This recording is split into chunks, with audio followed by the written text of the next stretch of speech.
Welcome to Software Leaders Uncensored with Steve Taplin.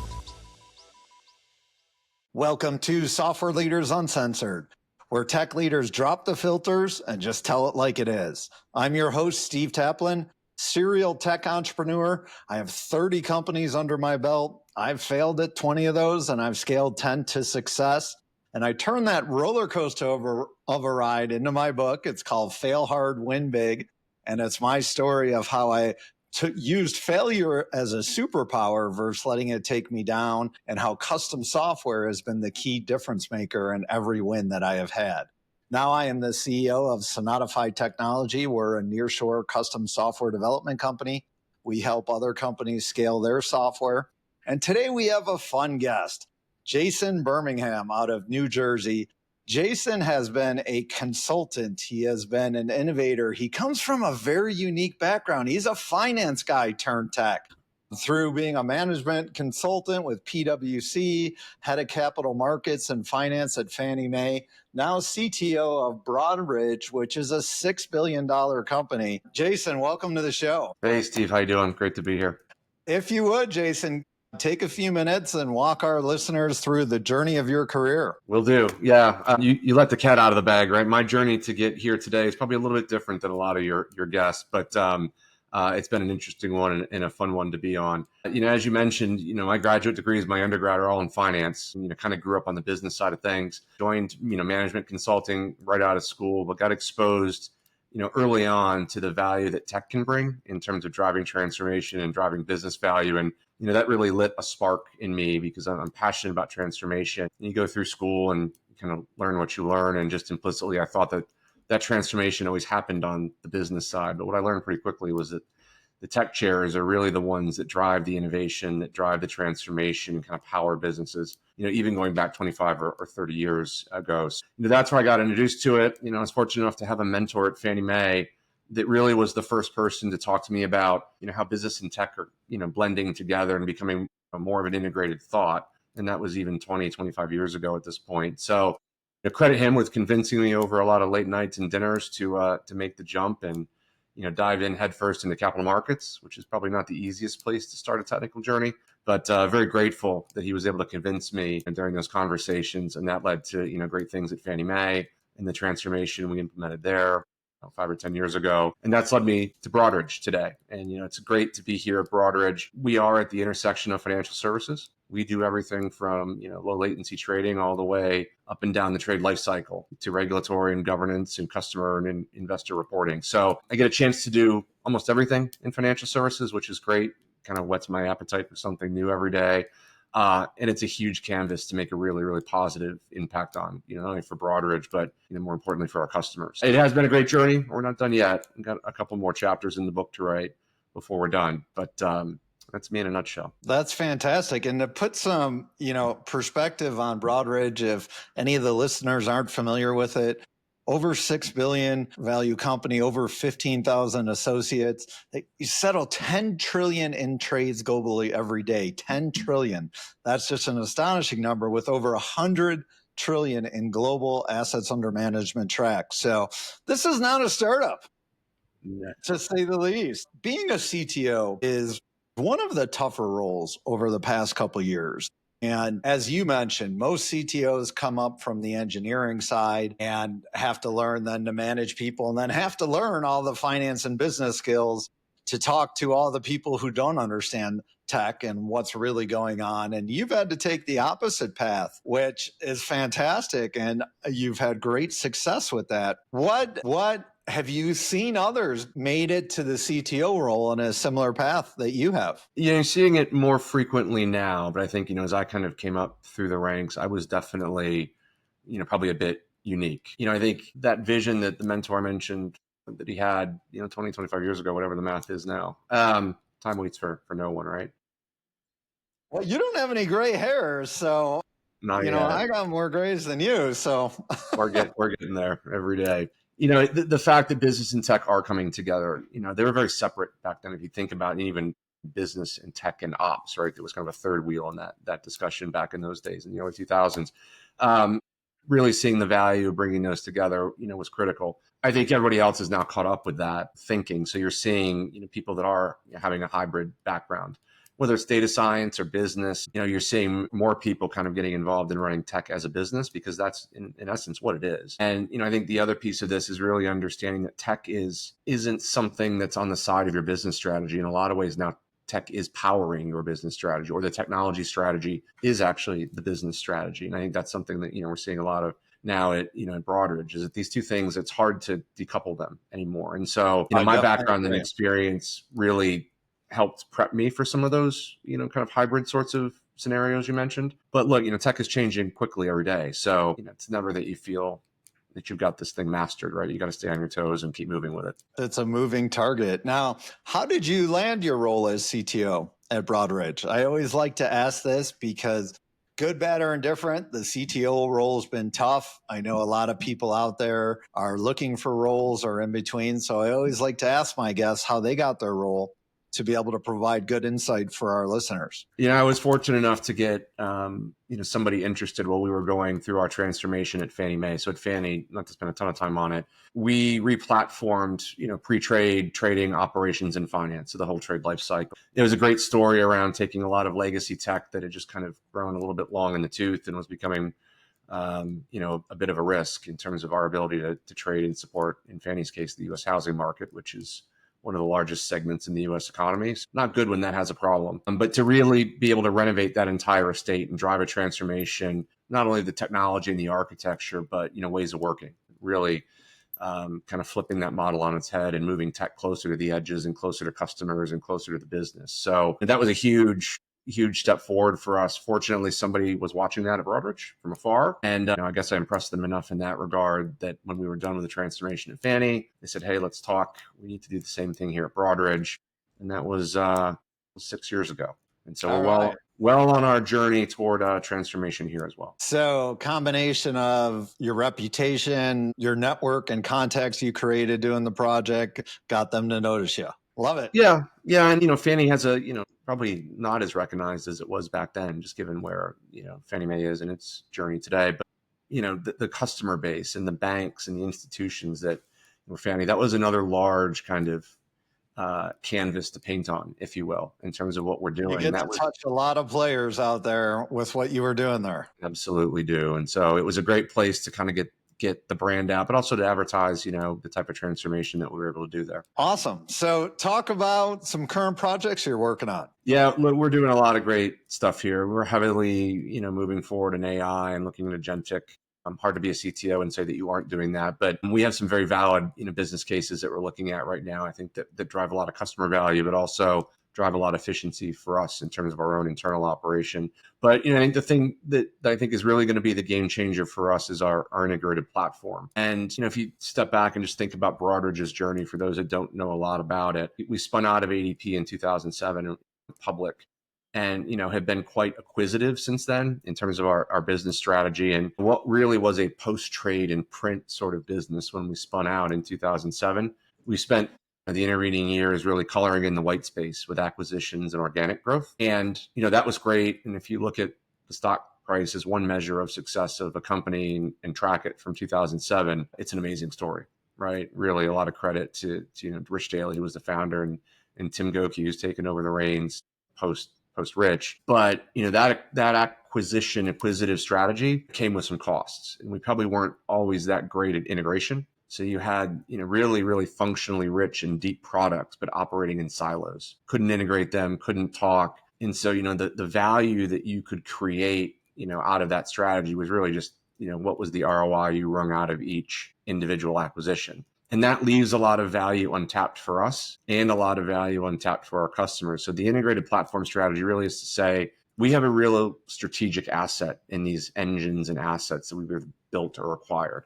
There's value entrenched in them or entombed in them that we need to unlock. And so this really is an open ecosystem, open architecture play, standard APIs. We've done something really great with our standard data model and ontology, which I can talk for a few minutes about if you're interested. But really getting those assets to be able to speak to each other in one very lightweight integrated language and bringing them together, standard UI and integrated AI throughout all of those capabilities. We're probably 18 months into this journey. We've got customers lighting up on this every day.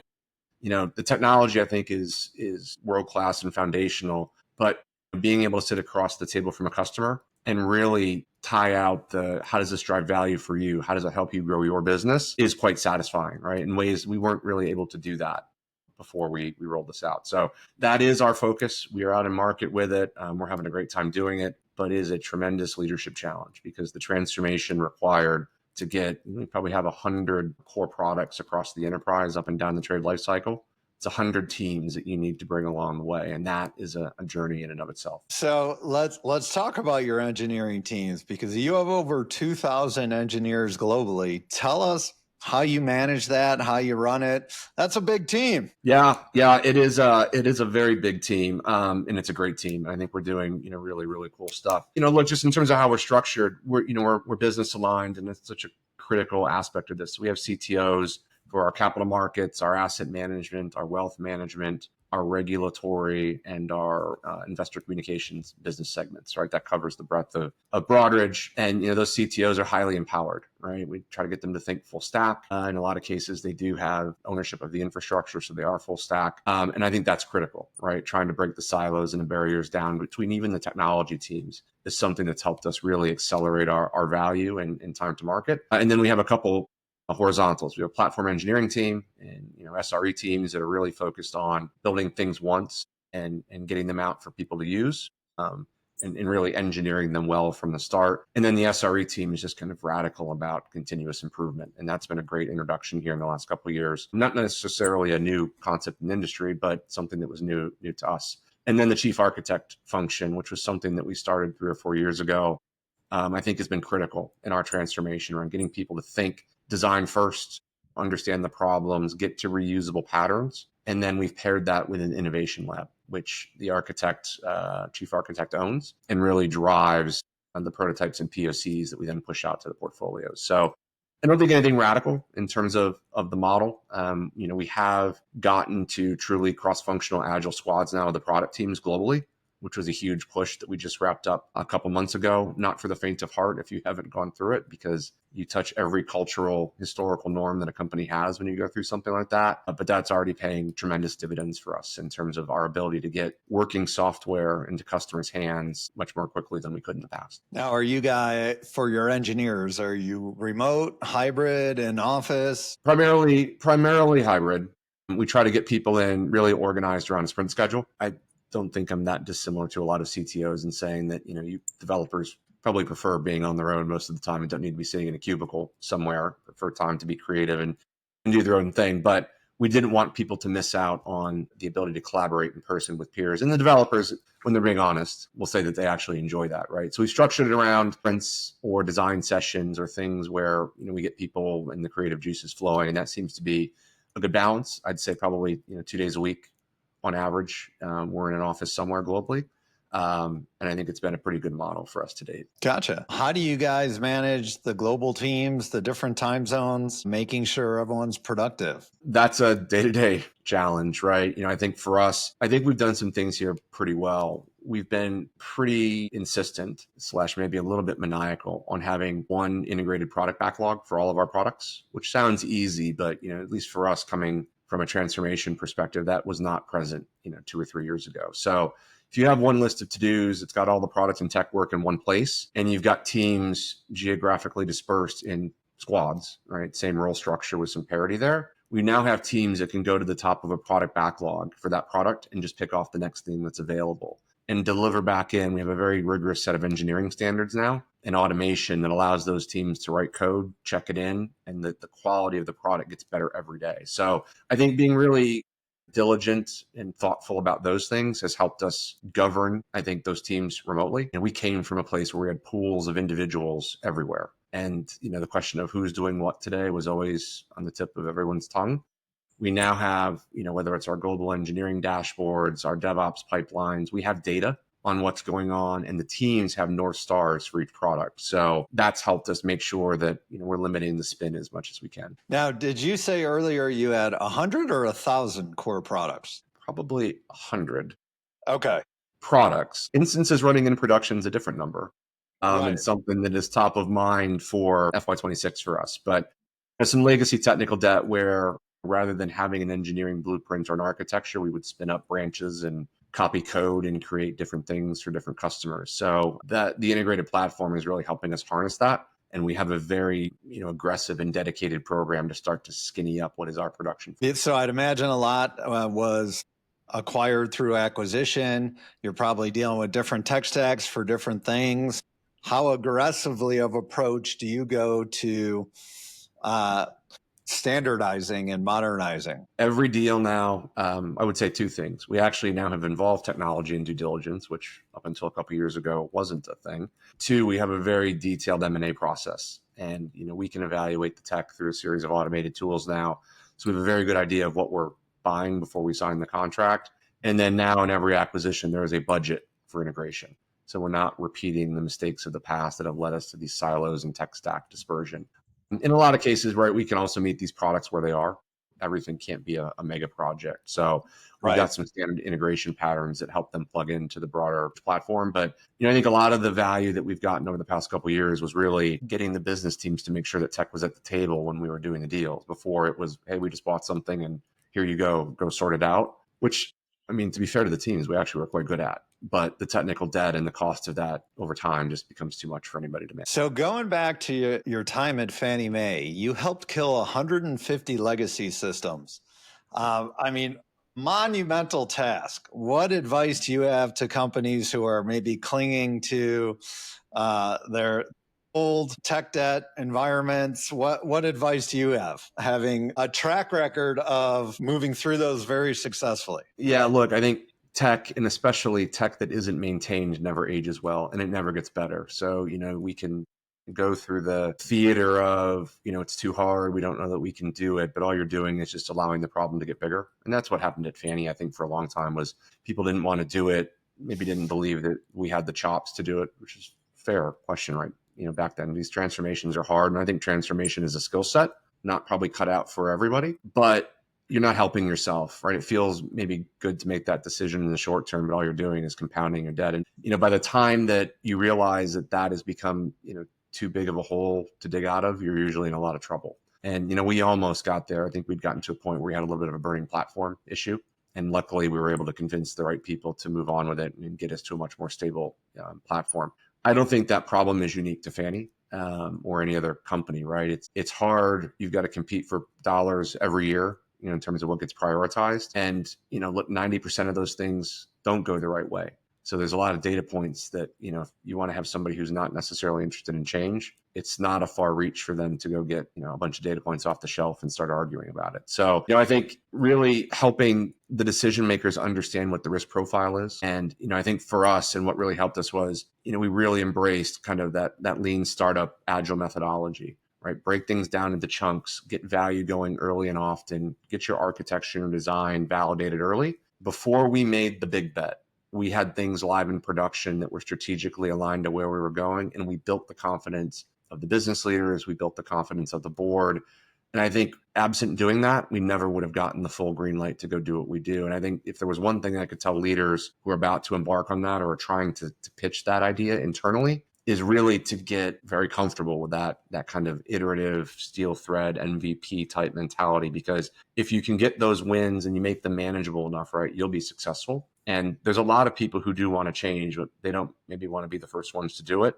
You'll have people jump on the bandwagon and really help you start to push it, which is exactly what you need to drive change. So within a $6 billion behemoth, how do you avoid bottlenecks to ensure you're always innovating? Yeah, no, it's a great question. I would say, one, it's hard. And anyone who says different is lying. Yeah, no, it is. It's hard. You're dealing with people. You get into kind of the psychology of change, like we just talked about. Look, I think for us, we've become quite maniacal about people framing problems crisply. Everybody, myself included, I think has fallen into the trap of we think we know what we're solving, right? Or you've done one or two clicks into it, but you haven't gotten down to the real thing that needs to be fixed. And so you waste a lot of time solving for the symptoms. For us, in terms of innovation, we really put teams through, and it's a one-page process for us, but we put them through the ringer. They have to go in front of all of our CTOs to say, what problem are you solving? And if you can't get past that question, it's back to the drawing board. And in the places where the teams have gotten pretty good at this now, where they're crisp on that, right? And then it's just, well, what's your hypothesis? And you go through the whole scientific method with them, right? Again, not a new concept, but something that we've really embraced here. They're coming back in 30 to 45 days. That's all they get. A little bit of money, but not much. And can they solve their problem there? At least enough to say that there's something here. So that for us is how we break it down. We are very, very diligent financially with how we spend our money here. And so when we make our bets, they're usually very informed, and our decision making is very data driven. And that process that I just outlined generates all of that data for us to decide what moves forward and what doesn't. Fantastic. And that is a great answer. So let me switch gears here. You are a company that has 10 trillion in trades going daily. How do you make sure you're defending against cyber threats? 10 trillion trades a day. That's just an astonishing number. Yeah. Most of the market moves through us, which I think is really cool, and also a tremendous responsibility. Leads to some sleepless nights, especially in today's day and age. Today's day and age when there's a lot of bad guys trying to do bad things every day. So we have great. Again, and they're getting more creative and better and smarter. Yeah, no, there's a lot of people who are quite skilled on that side of the equation, unfortunately for us. But look, the good news is I think we've got some great talent in industry and government now that's doing some really powerful things to help us. But it starts with talent. We have a great CISO here at Broadridge, joined us about a year ago, and he's hired a great team with him. So look, it starts with that. It really is a lot about our architecture here and reducing the surface of things that are in production. I think you can't defend the infinite kingdom. It's really about reducing surfaces that people can touch, really making sure that we've got the layers of defense stood up from outside in, which the team has done a great job at over the years. And then just a constant education. The people are still the weakest link in cyber, unfortunately, and probably will be for a long, long time. The education that we do, the tooling and the roles and responsibilities and privileged access and all those things that everybody does, we take that very, very seriously here. And, that's what we do. But that's an everyday evolution, right? As soon as you deal with one threat, they take it back to the drawing board and figure out a way to try to get you somewhere else. So, but yeah, look, it's been great. I think too, a lot of this is the standardization helps you. I think when you've got a disparate tech stack and disparate, infrastructure, defending that is hard. So standardization here really is your friend if you're talking about trying to be safe and secure and move it at pace, right? The other piece of that. So, all of those things have been strategic imperatives for us over the last several years. And I honestly don't see that changing for the next 5 to 10, to be honest. Excellent. So you mentioned you're pushing agentic AI across the trade lifecycle. Give us the real talk here. What's the game-changing use case that you foresee with this? Yeah, look, I think a couple things, whether it's generative AI or agentic AI, the battle that CTOs face every day, I think, is just fighting the silver bullet, right? Or oh, great, you can cut your budget by 50% now because this new buzzword has come out.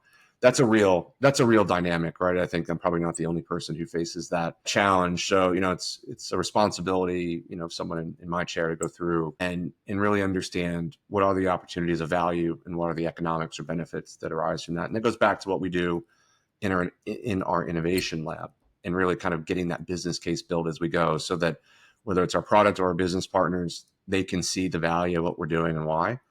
As it relates to agentic, I do think that this one has a lot of legs if it's applied to the right use cases. So I think in all of this, the fit for purpose argument needs to be at the top of everyone's mind, because if you get the right use case and you attach the right skill, which has been the age-old CTO's job, you're going to get great outcomes. I don't think whether it's Gen AI or agentic is any different than that. So for us, obviously, we support a lot of middle office, back office operations where there's a lot of user engagement. The ability to apply AI to our core engines, which we're doing through the integrated platform, and then having the actions coming out of those AI engines, being put into those engines with agentic.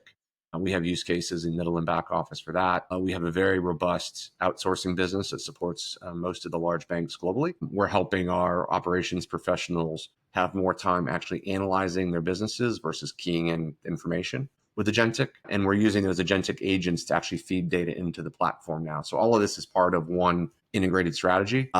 And the agentic piece of this has been quite fun, if I'm honest, right? The ability to get out, you're talking down with the teams and kind of getting to understand what they're doing daily and some of the challenges they have, and seeing pretty quickly, right, as we rapidly prototype these things, what something like agentic can do to help them throughout their day.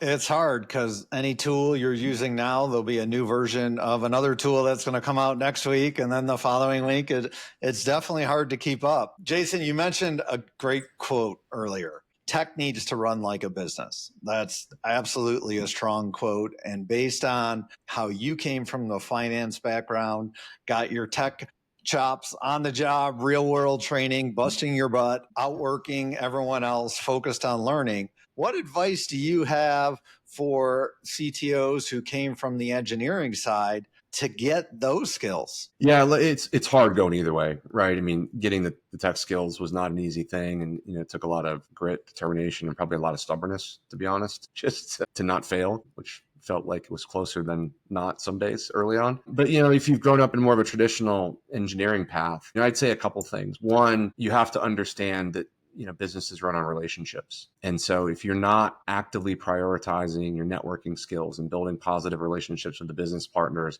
and really getting to understand their business, how those businesses make money and what their growth vectors are, that's going to be a tough, hill to overcome if you don't embrace that as probably a top priority. Two, I think being able to take very complicated technical topics and put them into language that business people can understand, that they can connect the dots and say, okay, I don't understand what you're doing necessarily from a tech perspective, but I get it.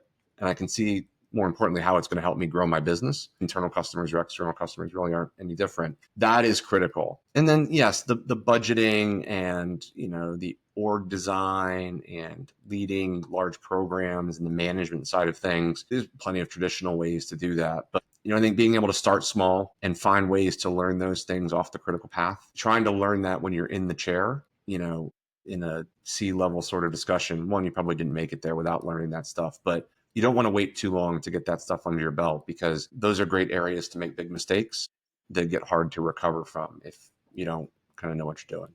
That's great advice. If you're an engineer that plans on going up that path, don't wait too long to get those business and finance skills. Love it. Yep. And we're running short on time, but I don't want to stop here. I want to get your take.